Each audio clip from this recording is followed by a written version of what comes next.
Today, class, we're going to be learning about... Come on, focus. I wish I'd gotten more sleep last night, but how could I fall asleep so early? Wait, what did she say? Division of cysterchroma what? Oh, forget it. I just want to sleep. Wake up! You should have gone to sleep earlier.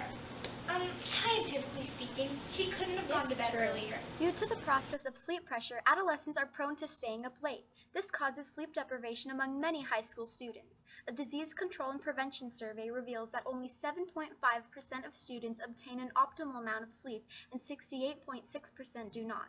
The circadian system is the sleep clock in our bodies that secretes melatonin, a hormone that makes you sleepy. In adolescence, this hormone is in effect from approximately 11 p.m. to 8 a.m. However, this is interrupted when students wake up too early for school, disrupting 1/3 of their sleep cycle.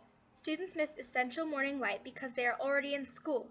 According to a lighting research center, this interferes with circadian rhythms. In addition, students are stripped from the last 2 to 3 hours of sleep, called rapid eye movement.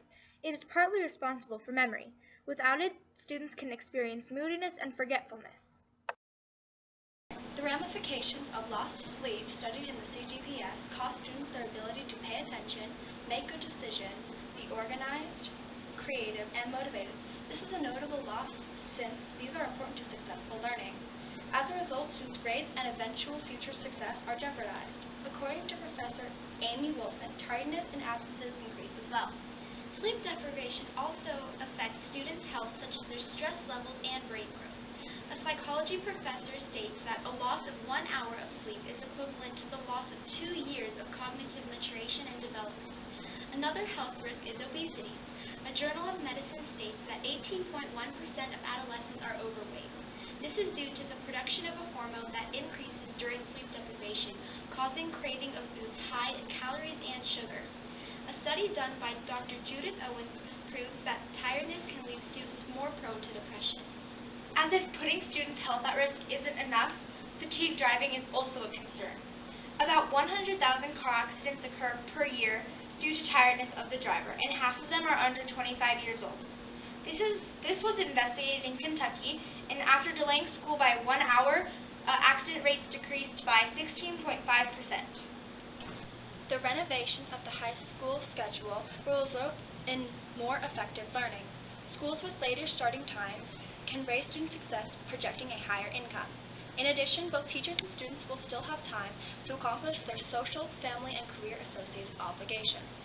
Students who have slept the allotted time are more likely to be healthier in mind and spirit. This assures the safety of adolescents and a decrease in fatigued behavior.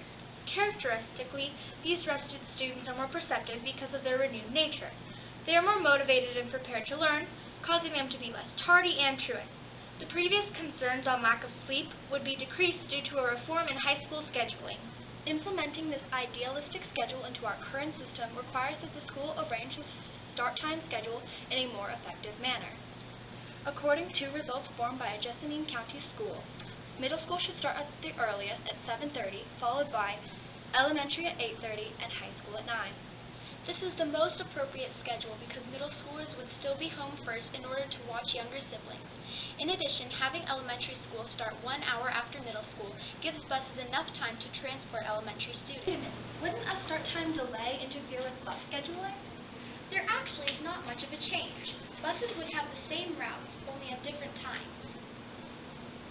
But what about extracurricular activities? They would overlap with a later ending time.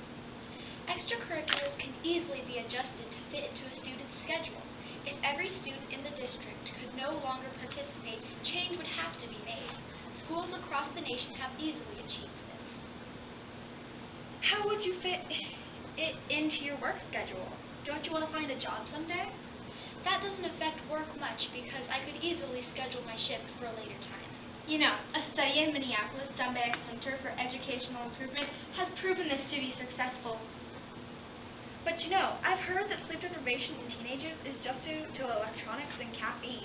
That's a common misconception. Studies show that we lose the most sleep on school nights. That's when we have the most homework and other school-related obligations. But think about your parents. Wouldn't a later start time be inconvenient for parent transportation? Well, you should know that public schools offer free transportation,